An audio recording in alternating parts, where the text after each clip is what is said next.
Nombre, Fernando Posada Prieto, profesión, docente, maestro. lugar de trabajo. Pues actualmente trabajo en el Centro de Educación Infantil y Primaria Costa Teguise en Lanzarote. ¿Tu lugar favorito? Buf.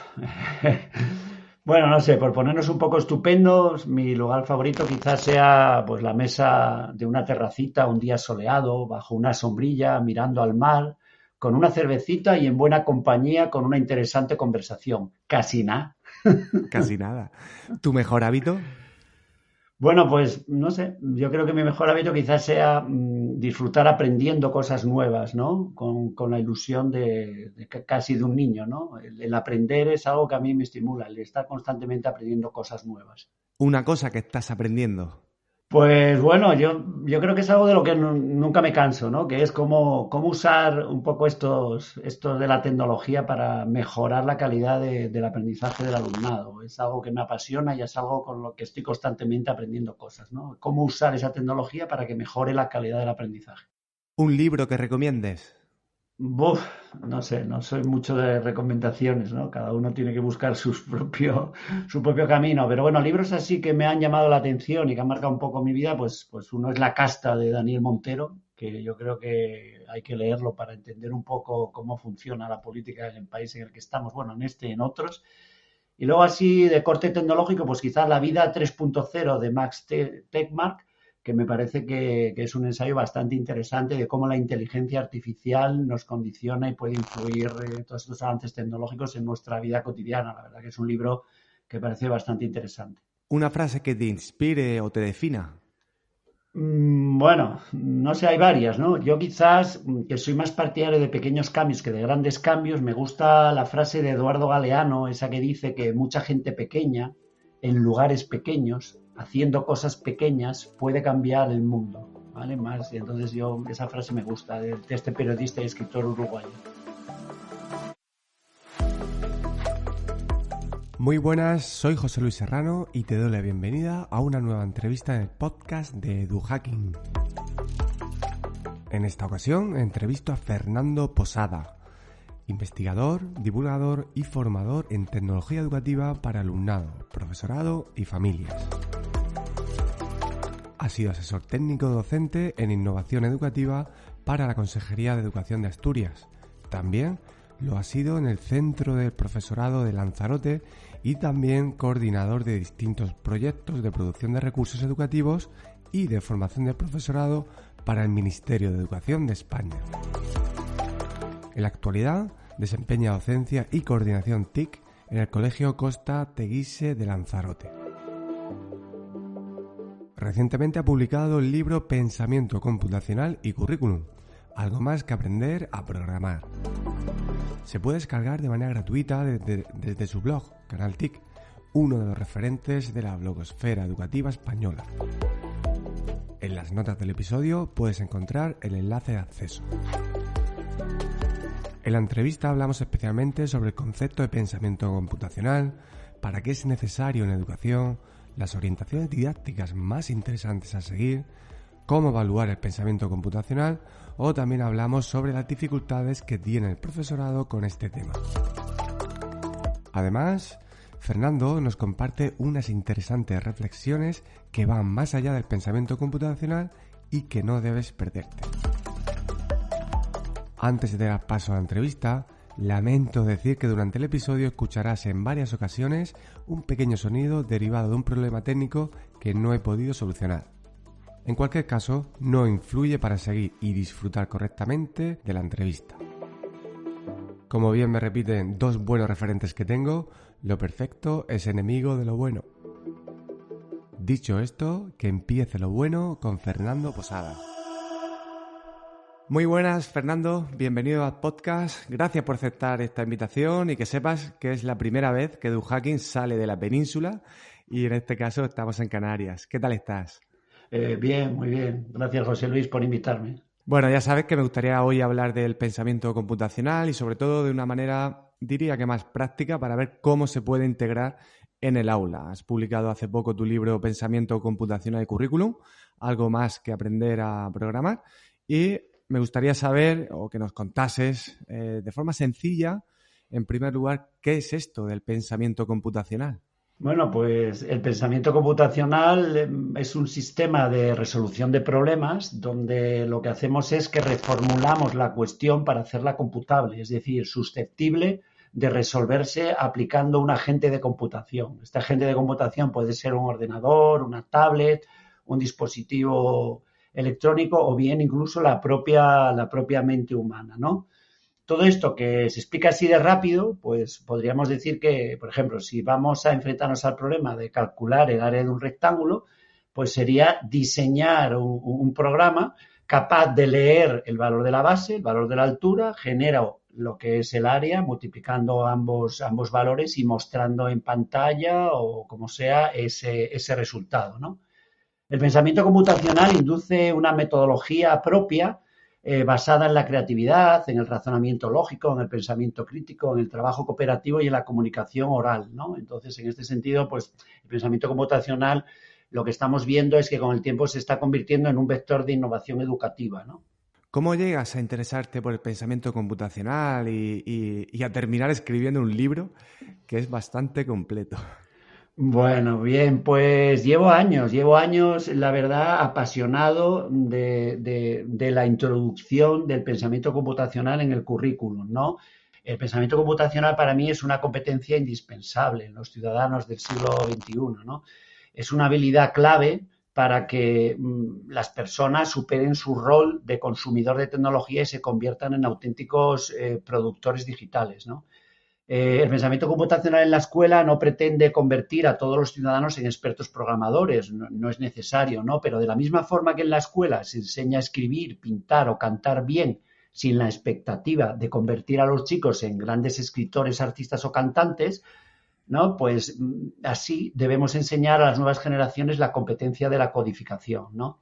No solamente porque contribuye al desarrollo del razonamiento lógico, eso es importante, sino también porque genera una mejora en actitudes y valores relacionados con las competencias blandas, es decir, la persistencia, la capacidad de enfrentarse a problemas, el afán de superación, el trabajo en equipo, etcétera, ¿no? Entonces, en este sentido, pues bueno, hay muchas personas que como yo apostamos desde hace años por la alfabetización, una alfabetización en pensamiento computacional como algo necesario, ¿no? Que debería integrarse dentro del currículum, ¿no? Y has dicho ya varias cosas, pero si tuvieras que resumir o quedarte con 2 o 3 cosas, ¿por qué crees que el pensamiento computacional es necesario en la escuela? Bueno, pues ya lo comentaba, o sea, aporta por un lado un desarrollo, un potencial dentro de lo que es el razonamiento lógico del alumno, ¿no? Y luego, por otra parte, pues bien llevado con su metodología, pues incorpora no solamente capacidades de razonamiento, sino también actitudes y valores, ¿no? Relacionado un poquito con estas competencias blandas, con esta ponerse en el lugar de los demás, trabajar en equipo, enfrentarse a problemas, persistencia, perseverancia en situaciones complejas. Entonces, bueno, yo creo que por todo esto, y porque, bueno, evidentemente no deja de ser el lenguaje de las máquinas. Vivimos actualmente en una sociedad fuertemente influenciada por los avances científicos y sobre todo por los avances tecnológicos que impregnan muchas de las cosas que nos rodean, ¿no? Entonces, el hecho de adquirir alfabetización en la adaptación a este medio fuertemente tecnificado, pues realmente yo creo que es una alfabetización necesaria, ¿no? Para todos y para todas. No sé si te ha pasado a ti también, pero muchas veces las personas empiezan a mezclar lo que es el pensamiento computacional con programación, robótica, todas esas habilidades periféricas que se pueden desarrollar con ello, y a veces el propio concepto empieza a desdibujarse, ¿no? Sí. ¿Cómo nos podrías definir esos, a mí me gusta llamarlo componentes, elementos, pero bueno, independientemente de la etiqueta que se le ponga, pero sí que hay unos conceptos que son fundamentales para entender que realmente estamos desarrollando el pensamiento computacional o no? Es decir, esos Sí, conceptos, sí. descomposición, patrones, ¿nos podrías explicar en qué Sí. consiste cada uno de ellos y las conductas observables que se pueden dar en el aula en cada uno de ellos? Pues es cierto que existen distintas escuelas, distintas líneas de investigación y existe mucha literatura en relación con lo que es o debe ser el pensamiento computacional en la escuela, ¿no?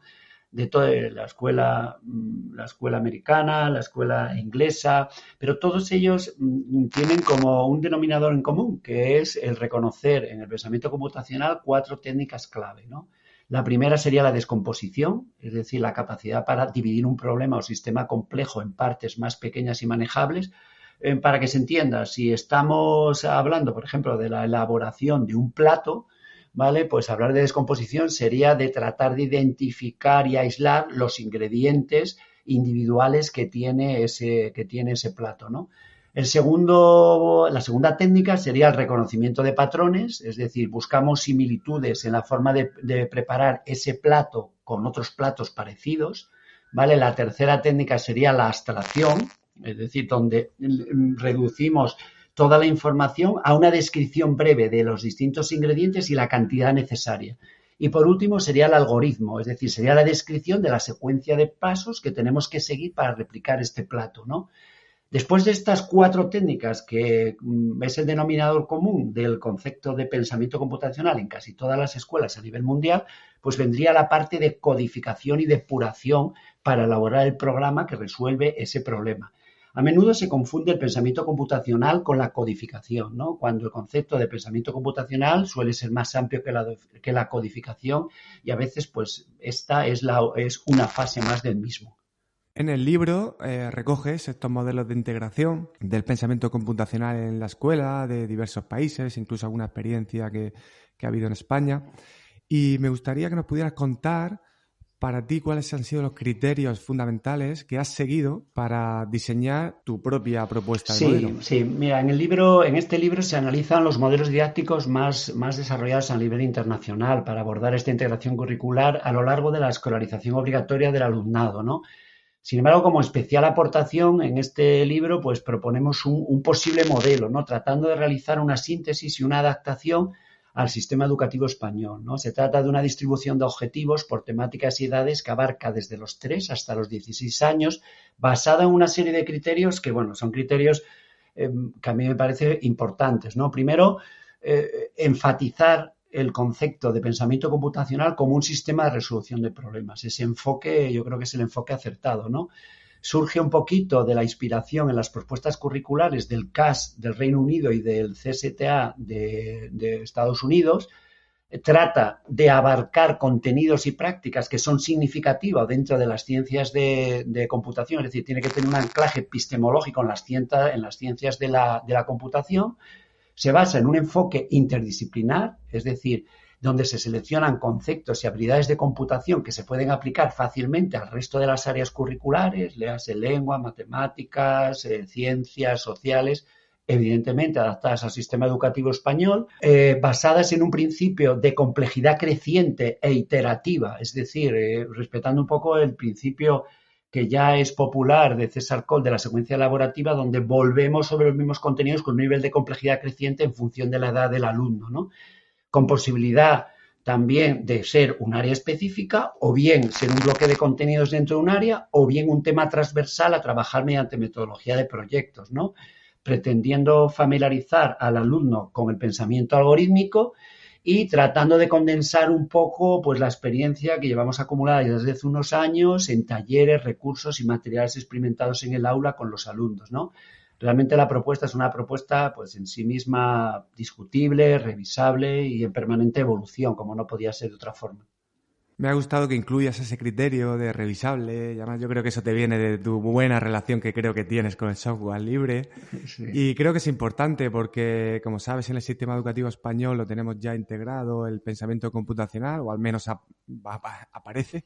Sin embargo, sí que hay muchas dudas, ¿no?, de cómo integrarlo. Entonces, bueno, aplaudo este tipo de iniciativas porque hace falta, ¿no?, dar luz en este sentido, al igual que con las orientaciones didácticas. ¿Qué nos podrías recomendar sobre esto? Pues mira, llevar el pensamiento computacional al aula, a la escuela, evidentemente tiene que llevar parejo una metodología, una forma de llevarlo, una forma de ponerlo en práctica, ¿no? Podríamos citar distintos elementos, ¿no? A mí quizás, bueno, te voy a decir los que me parecen a mí más significativos, más importantes. El primero es la creatividad, es decir, el enfoque de la computación creativa exige que el docente estimule y favorezca que surjan distintas soluciones en el grupo a un mismo problema. No, esto va a facilitar desarrollar una dinámica de análisis crítico que permita un poco determinar o analizar y concluir cuál es la solución más barata, más económica, más costosa, más fácil, más difícil, más rápida, más lenta, de acuerdo con distintos criterios. Por otra parte, me parece interesante el que las situaciones o tareas que se planteen dentro del pensamiento computacional estén adaptadas al contexto, ¿no? Las situaciones de aprendizaje deben surgir del entorno próximo del alumno y los contenidos se van incorporando conforme se van necesitando, ¿no? Entonces, y luego no cabe duda que otro aspecto también importante es la remezcla y la reutilización. ¿Vale? Es decir, ¿por qué? Pues porque el utilizar programas diseñados por otras personas muchas veces son una fuente importante de aprendizaje, ¿no? Trabajar con los chicos dentro de comunidades online de programadores, como por ejemplo Scratch, facilita el uso de programas de terceros. Se abre la oportunidad de tratar derechos de autor, el derecho de cita, las licencias de uso y sobre todo desarrollar en ellos la generosidad necesaria para compartir sus propios programas con el resto de la comunidad, ¿no? Luego, quizás otro aspecto también que me parece importante a la hora de llevar el pensamiento computacional a la escuela es un poco el tener en cuenta la inclusión de género, ¿vale? Es decir, actualmente tenemos un déficit importante de chicas, de mujeres dentro de las carreras tecnológicas, dentro de las vocaciones científico-tecnológicas. Entonces hay que tratar ya desde muy chiquitos de favorecer ese protagonismo femenino, ¿no? A la hora de plantear tareas de pensamiento computacional, pues mimar mucho los aspectos de cómo llevar eso en el aula, con la organización de equipos, con los liderazgos, los protagonismos, los repartos de tareas, la propuesta de modelos, el equilibrio entre diseño y programación en los productos que se realizan, la selección de ejemplos de buenas prácticas, la mentorización de expertas, etcétera, etcétera. Ya digo, bueno, podría seguir más, pero yo creo que estos, digamos que son los elementos que a mí me parecen súper interesantes a la hora de desarrollar el pensamiento computacional en el aula.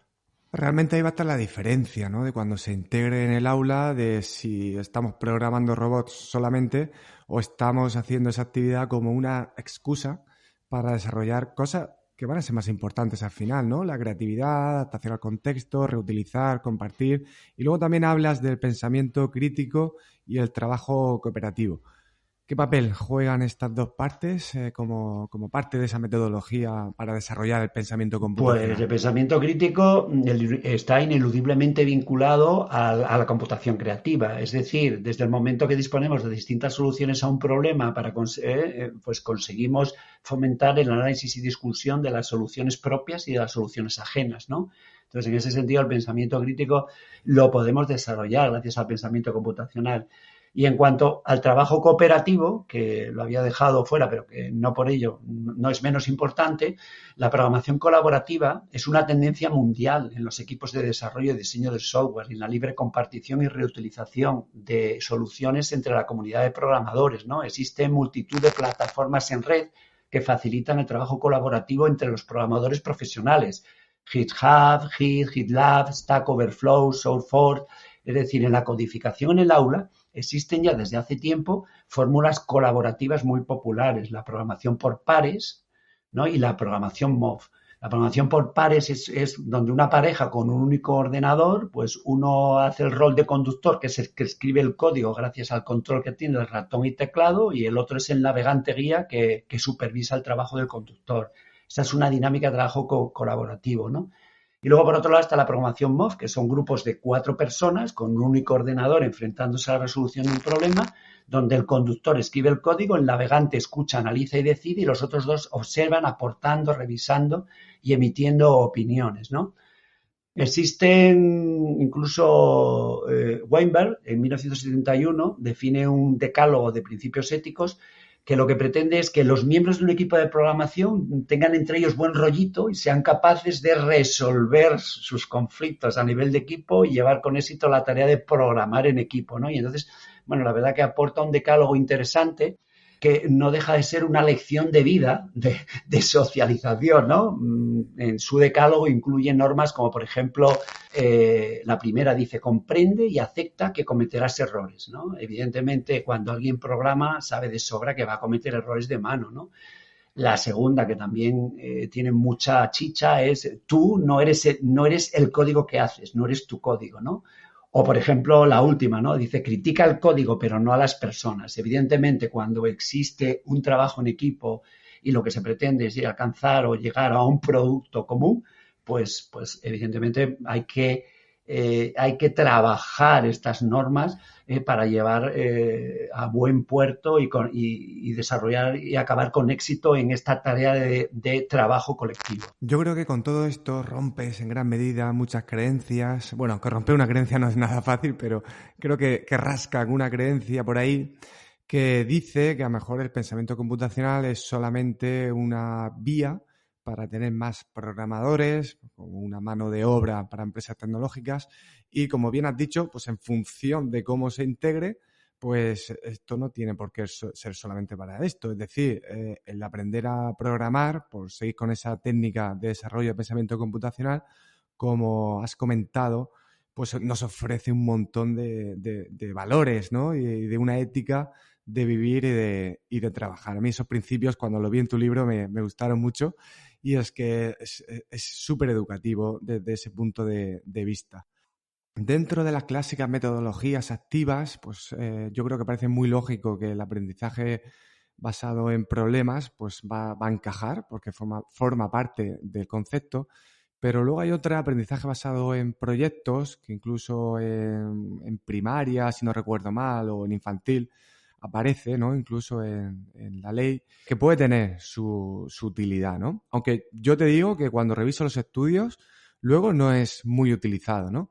¿Qué nos puedes contar del aprendizaje basado en proyectos y el desarrollo del pensamiento computacional? Bueno, evidentemente la integración de cualquier vector de innovación educativa en la escuela actualmente tiene que pasar por unos condicionantes. Es decir, ahora mismo en la situación que estamos, pues para que algo se integre tiene que responder a unos estándares de calidad que ya no son los de hace 20 años.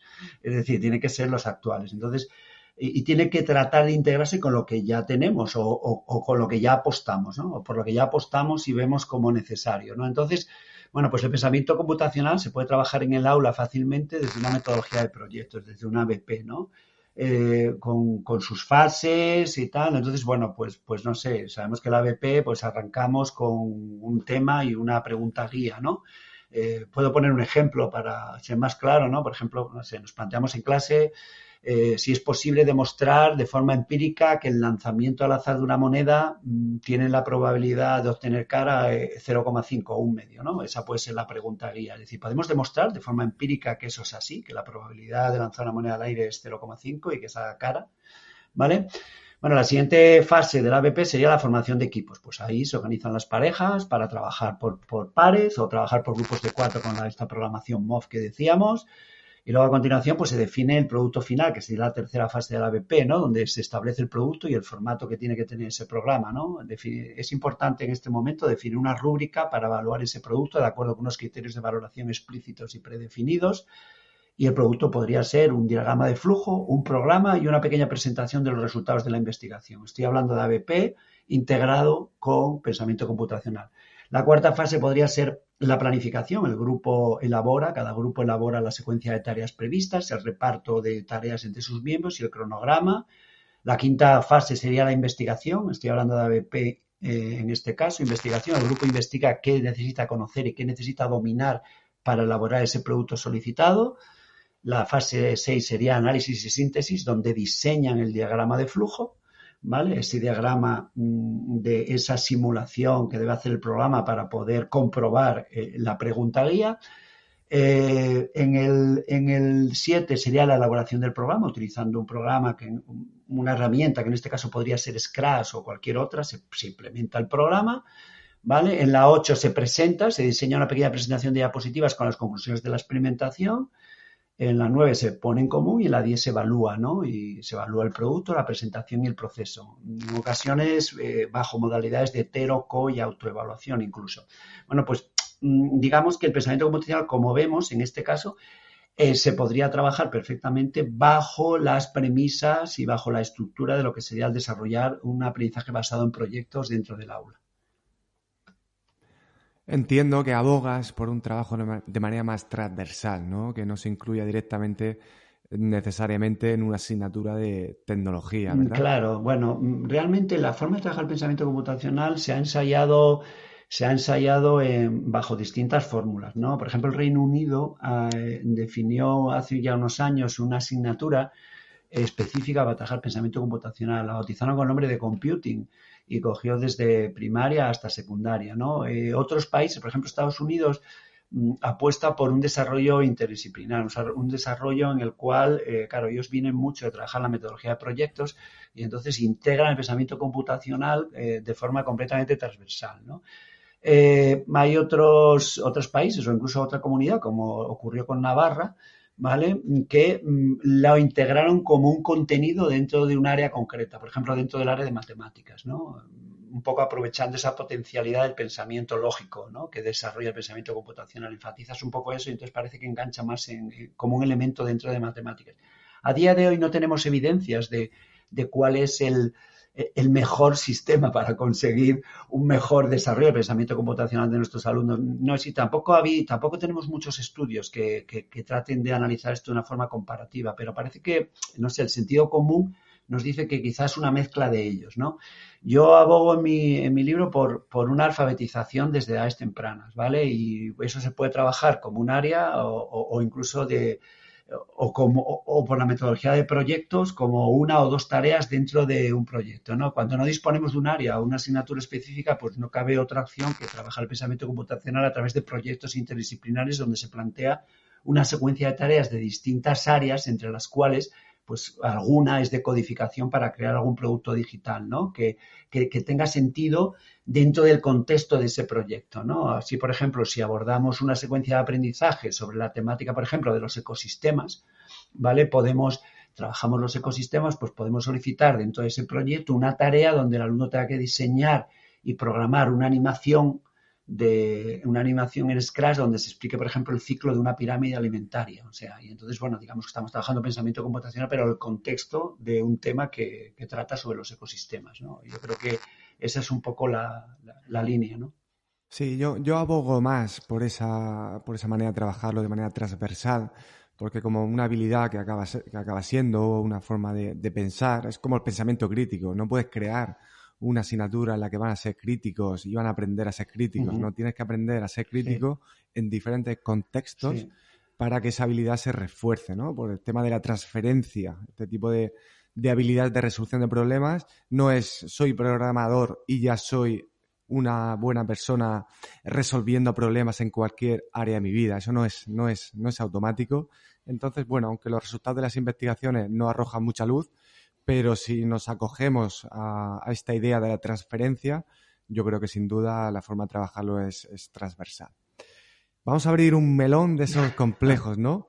¿Y cómo se evalúa esto del pensamiento Bueno, sí, computacional? vamos a ver. Sí, es una cosa que le preocupa mucho al profesorado, ¿no? El tema del anclaje curricular y sobre todo el tema de la evaluación, ¿no? Muchas veces cuando doy talleres o cursos de programación, de codificación, bueno, de pensamiento computacional, realmente una de las cosas que más le preocupa a los docentes es un poco el anclaje, ¿no? El anclaje, evidentemente, si uno revisa pormenorizadamente objetivos y competencias, encuentra muchos denominadores en común, ¿no?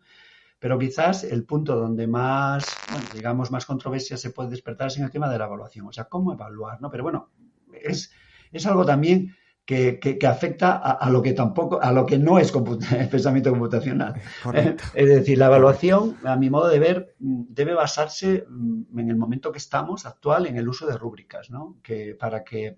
¿Por qué? Pues porque el alumnado de esa forma conoce antes de realizar su trabajo ya los criterios de calidad que vas a utilizar para evaluar, ¿no? Entonces, yo creo que en ese sentido las rúbricas aportan ese valor, el valor de explicitar los criterios de calidad que tú buscas en una evaluación y que el alumno, si lo conoce de antemano, pues digamos que puede reorientar y centrarse un poquito mejor, ¿no? Y dice, esta evaluación para mí, en el caso de pensamiento computacional, contempla como varios momentos, ¿no? Primero, el análisis del producto que elabora el alumno del programa, ¿no? Se valora el producto elaborado por el grupo, por la pareja, por los alumnos, ¿no? En segundo lugar, la entrevista con el alumno o cómo el alumno te cuenta cómo ha ido haciéndolo, cuáles son las dificultades que ha encontrado. Es decir, analizamos el proceso, porque muchas veces y decimos, no, lo importante es el proceso, pero coño, lo único que hablamos es el producto final. Sí. Entonces yo creo que nos falta a veces, como el factor en evaluación, el factor corrector de conocer un poco el proceso de diseño. No siempre estamos allí presentes delante del grupo o delante de los chicos cuando están, un poco las fortalezas, las dificultades, las propuestas de mejora, un poco esas perspectivas, ¿no? Luego, cómo no, el pensamiento computacional también tiene dentro de su metodología una parte importante que es la exposición o presentación de las soluciones a los demás. Esa oralidad, esa comunicación oral, que evidentemente es muy transversal a la lengua y a otras asignaturas, pues también tener en cuenta eso, cómo se expone a los demás, ¿no? Cómo se vende, cómo se presenta, ¿no? Y luego, dentro del pensamiento computacional, además de estas tres dimensiones que hemos visto, análisis del producto, análisis del proceso a través de lo que te comenta el alumno mediante entrevistas o la propia presentación y cómo expone el producto a los demás, también vendría la capacidad de reutilizar productos de terceros. Es decir, porque es cierto que si enfatizamos mucho la dimensión social de la programación, de la codificación, de la búsqueda de problemas, de soluciones a problemas, no nos vamos a centrar tanto en el diseño del programa, sino búsqueda de soluciones a problemas, ¿vale? Que es un concepto quizás un poco más amplio, ¿no? Pues es importante ver cómo el alumno se revuelve cuando coge la solución al problema de otra persona, ¿no? Cómo es capaz de leerla, de anticipar qué es lo que hace aquello, de describir cómo se puede mejorar, cómo puede corregir algún error y por qué no, cómo puede hacerla suya y ser capaz de añadirle una mejora personal y adicional, ¿no? Esa reutilización de productos de terceros o de soluciones de terceros, la verdad que también es otra dimensión que en el pensamiento computacional también puede tener su lugar y puede ocupar su espacio. A mí esa parte sin duda me encanta, ¿no? El poder compartir, que los otros mejoren tus propios productos y aprender de esos posibles errores que tú has tenido, ¿no? Y ahí aparece el feedback, porque creo que es algo importante, que incluso la propia máquina de programación te puede dar ese feedback, pero ahí el docente pues tiene que aprovechar esos momentos de esos errores para trabajar en base a esos errores y entender que el error es parte del proceso. Sí, no cabe duda. Esto es algo tan bonito de decir, pero que luego cuando un alumno se equivoca le machacamos con una calificación. Y como hablaba en el podcast con Mariana Morales, es decir, pues menos notas y más feedback, ¿no? Yo creo que esto es algo que es fundamental. Mira, has hablado de preocupaciones que hay entre el profesorado. Yo te voy a pasar una pregunta, ¿vale? De una persona que seguramente vas a reconocer por la voz. Si no la reconoces, yo te lo diré. Y va en esta dirección. Fernando, corre la creencia, que yo creo que no es acertada, de que los profesores con una cierta edad son el cementerio de elefantes, o que no se quieren reciclar, o que no están de acuerdo con la puesta al día.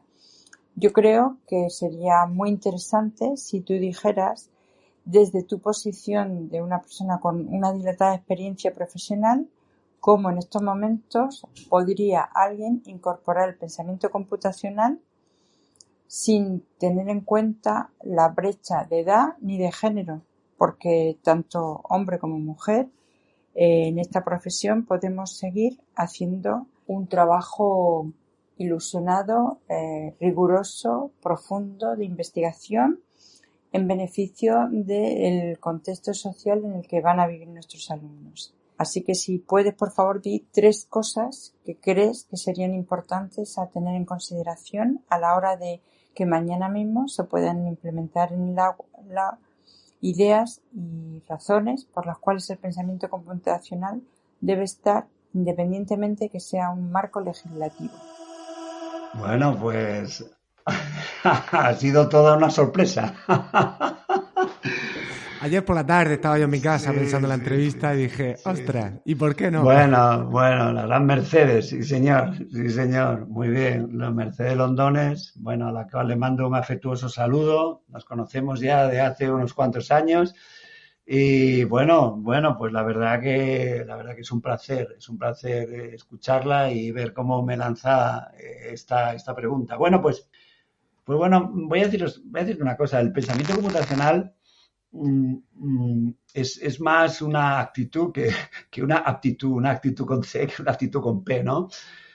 Habla Mercedes de si la edad es un hándicap o no lo es. Bueno, pues Pues yo creo que no, ¿vale? Yo creo que no. Yo creo que somos, bueno, Mercedes y yo y otros compañeros de las redes, pues yo creo que somos el ejemplo, o no sé si el contraejemplo, de que eso no es así, ¿no? Realmente yo creo que la actitud de ilusionarse, de investigar, de aprender con cosas nuevas, de ver qué es lo que realmente funciona, lo que no funciona, de ser capaces de salir fuera del aula y ver qué es lo que necesitan nuestros chicos. Nosotros ahora mismo somos o tenemos que ser como docentes un poco profetas, ¿no? En el sentido de, bueno, tenemos chicos aquí que entrarán en el mercado laboral. No sé si la función de la escuela es o no es preparar a las personas para el mundo laboral. Yo creo que no. Pero lo que está claro es que muchos de los chicos que tenemos ahora mismo en las aulas, sobre todo en las aulas de primaria, los trabajos a los que se dedicarán no están todavía creados. Quiero decir, pero lo que sí tenemos la intuición es de que esos trabajos tendrán un mucho de competencias blandas, que es lo que estamos viendo, ¿vale? De trabajo en equipo, de afán de superación, de persistencia, de no levantar el pie ante las dificultades y mucho de tecnología, cada vez más. O sea, ahora mismo cuando uno lleva el coche arreglar, ya ni le levantan el capó, le conectan un ordenadorcito allí, le meten un enchufe y te dicen todo sobre tu coche. O sea que realmente hay profesiones, como podría ser, por ejemplo, la de mecánico, que cada vez está más tecnificada, y como eso podría poner otros muchos ejemplos. Entonces yo creo que esa apuesta por una sociedad cada vez más fuertemente influenciada por la tecnología nos tiene que hacer reflexionar y pensar que tenemos que hacer a nuestros alumnos competentes en la adaptación a ese medio, ¿vale? Y ya solo por esa razón deberíamos hacer una apuesta clara por la inclusión del pensamiento computacional. Y luego, ¿cómo hacerlo? Pues, ¿cómo hacerlo? Pues evidentemente, la formación del profesorado es un aspecto importante, ¿no? Es un aspecto importante el buscar fórmulas de formación para formarte, el tener una actitud de aprendizaje permanente y de saber buscarte la vida. Ahora mismo en las redes sociales y en Internet hay un montón de información, un montón de experiencias volcadas, un poco beber de un sitio y de otro. Y también, muy importante, el trabajo en equipo. Es decir, el trabajo en equipo. Los que ya peinamos canas, pues no nos enseñaron a trabajar en equipo. Tuvimos que aprender, ¿vale? Porque yo soy de la generación del pupitre individual y yo solo allí. O sea, el trabajo en equipo a mí no me lo enseñaron. Y las experiencias que yo tengo en la escuela, siendo yo alumno de trabajo en equipo, fueron bastante deficitarias, en el sentido de que siempre el trabajo lo hacíamos dos y los demás iban a remolque, ¿no? Entonces, como que, bueno, en este sentido yo creo que el trabajo en equipo y bien hecho en equipo del profesorado es fundamental para poder abordar esta necesidad que tenemos ahora, ¿no? Entonces, bueno, pues nada, Mercedes, un saludo y ya te digo, como hemos comentado ya alguna vez que hemos estado juntos, pues esto, yo creo que no hay edad para el tema de abordar el pensamiento computacional y STEAM dentro del aula con los alumnos, sino que más bien es una actitud que uno lleva adentro, ¿no? Bueno, podría contar muchas anécdotas al respecto. Recuerdo cuando era coordinador en un centro, yo era de los que, bueno, decía, las nuevas generaciones. Bueno, a veces las nuevas generaciones me sorprendían en positivo y a veces no tanto, porque a veces es la actitud que uno tiene más que la actitud con P, ¿no? Entonces, bueno, en ese sentido, bien. Sí, esa actitud de mantener esa curiosidad viva. Sí. Se supone que a un docente le encanta aprender. Entonces es casi contradictorio, ¿no? Que una persona al menos no tenga la curiosidad por saber de lo que va. Además de esa actitud, ¿qué dificultad crees que tiene el profesorado cuando le llega este tema del pensamiento computacional?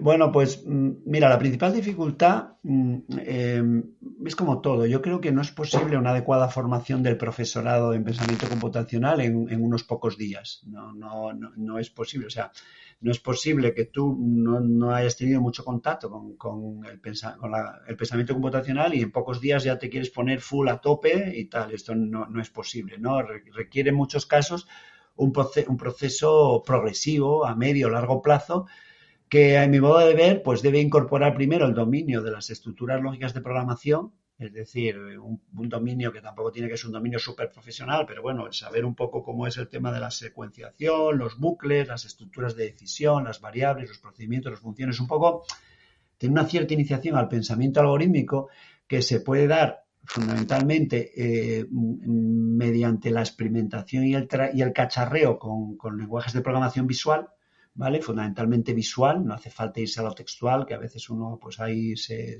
naufraga. Y sobre todo, pues también una parte importante de cómo integrar esos conocimientos didácticos, de cómo integrarlo en el aula. O sea, no solamente estamos hablando de dominar, digamos, un poco la materia, sino también los planteamientos didácticos y organizativos relacionados con la puesta en práctica de eso, ¿no?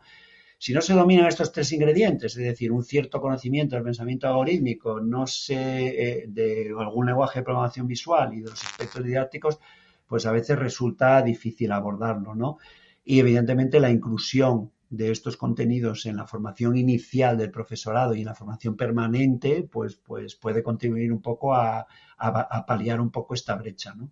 Claro, y esto es importante porque, por ejemplo, aquí en la Facultad de Educación, yo recuerdo hace ya pues 3, 4 años, empezamos a trabajar este asunto. Eso significa que esos docentes que se han ido formando en las facultades, aquí al menos en Murcia, y te digo que no hemos sido de los últimos en trabajar esto, todavía no han llegado a las aulas. Es decir, tenemos a un profesorado al que la universidad no le ha dado tiempo a preparar todavía. Entonces queda en manos, básicamente, de esa formación permanente o, como la mayoría hemos aprendido, por nuestra cuenta, buscando materiales y recursos, aunque entiendo que esa no debería ser la vía que de manera oficial se proponga, Sí, ¿no? sí.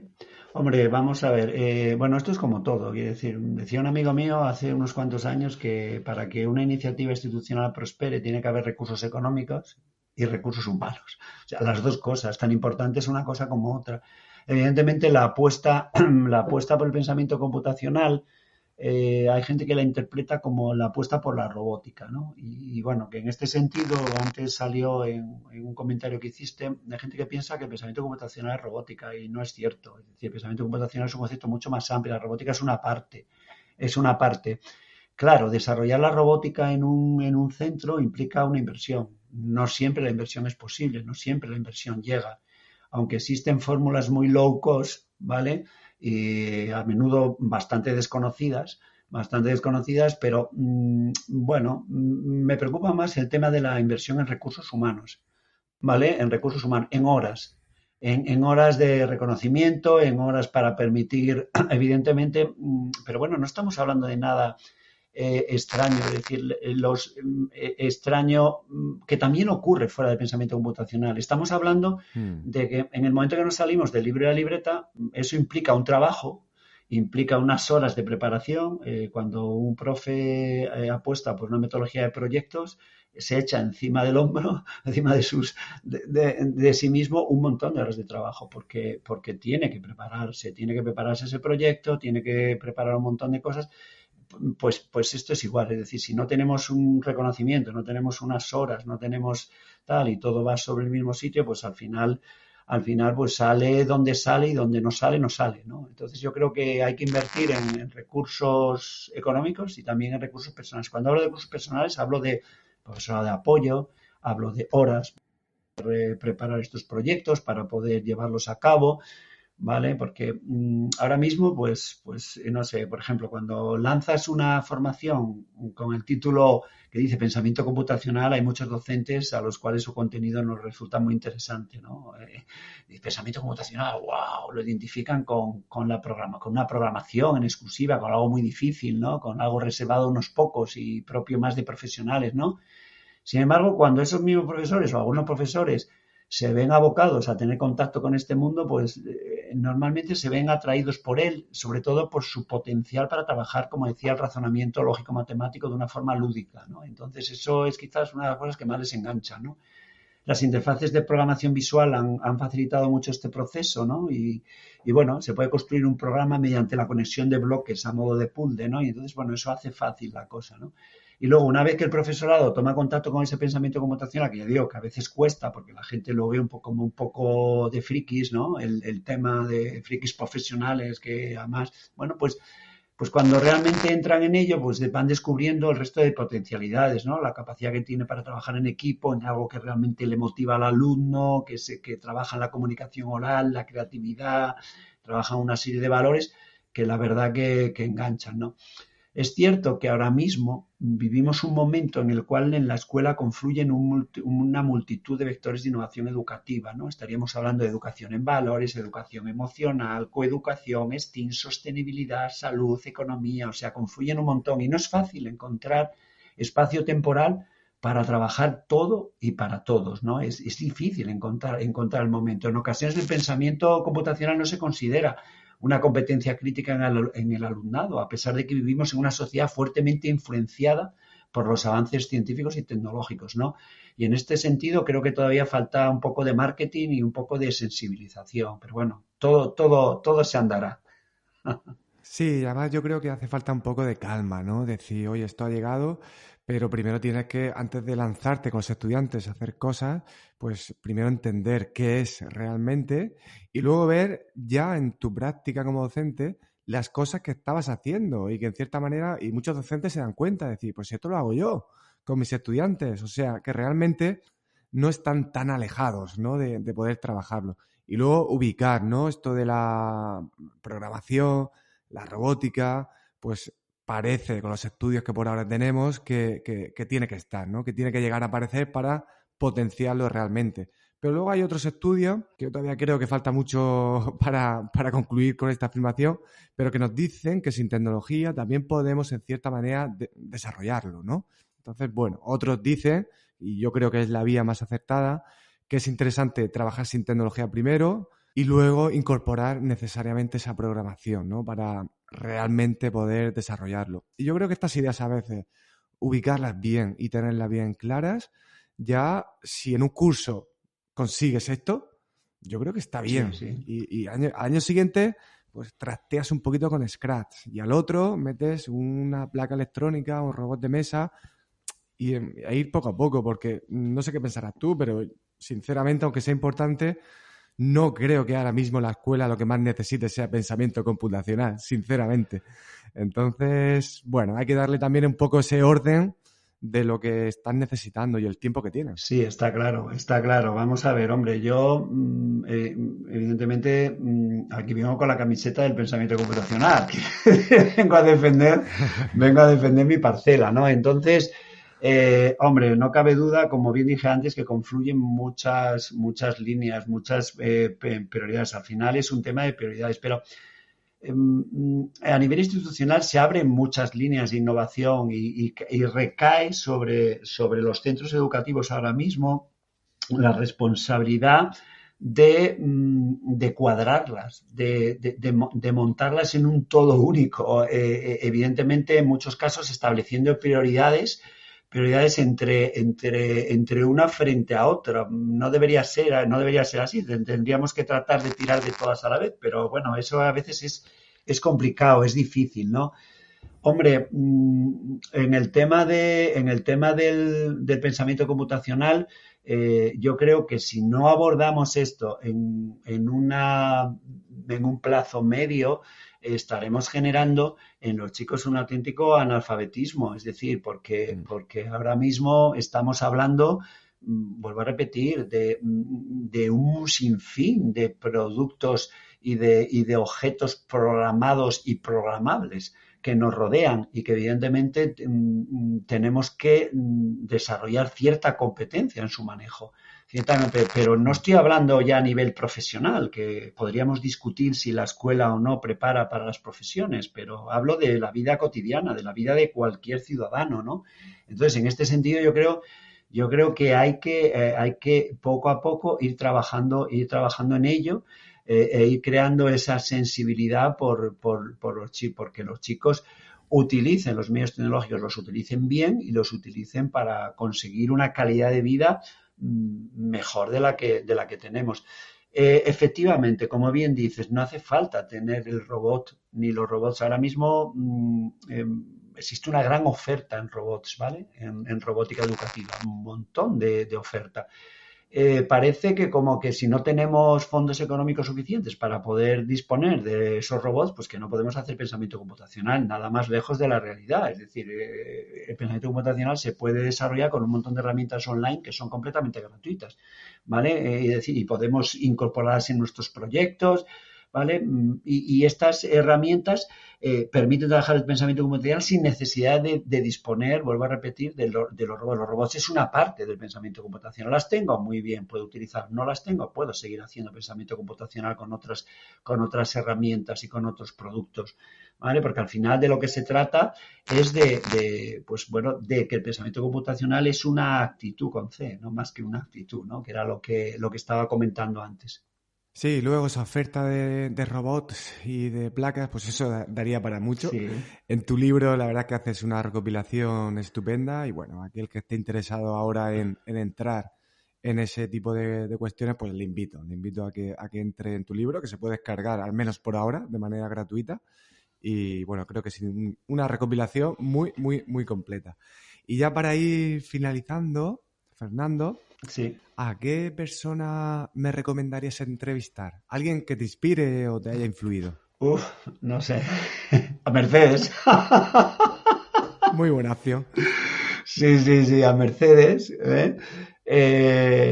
No sé, así gente, podría ser Mercedes. Muy bien. A nivel español y tal, la verdad que es una persona que ha tirado muchísimo del tema de la inclusión de la robótica, el pensamiento computacional dentro del sistema educativo español.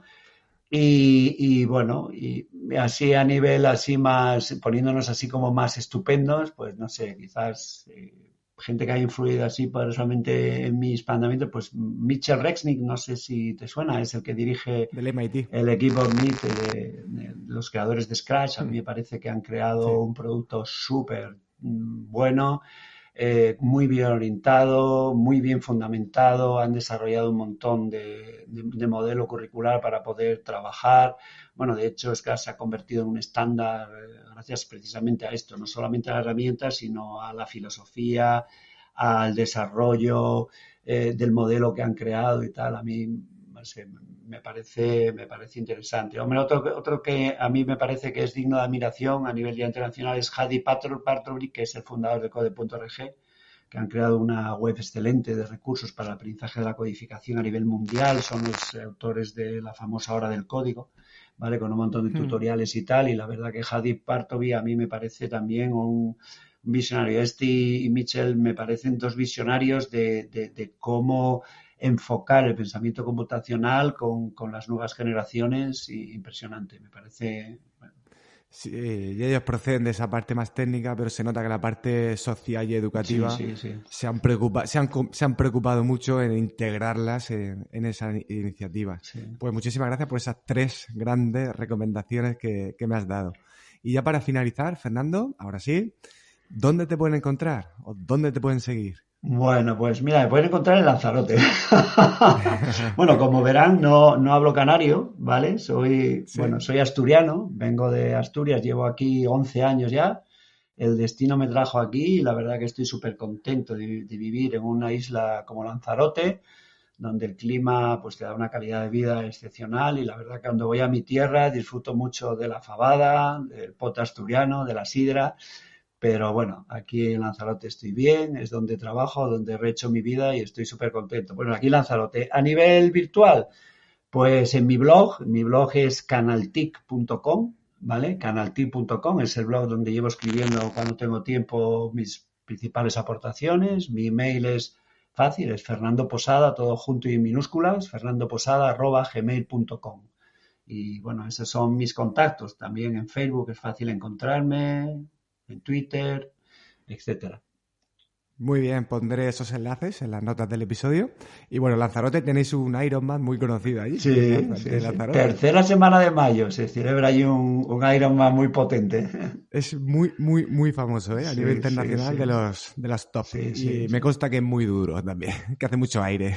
Sí, durillo por el viento, sobre todo por el viento, no tanto por el desnivel, porque tampoco tenemos tanto desnivel en la isla, pero sí por el viento y tal. Yo voy con mi chico de vez en cuando a verlo, todavía el año pasado pegamos la madrugada a 5 de la mañana para ver salir a los 1.400 participantes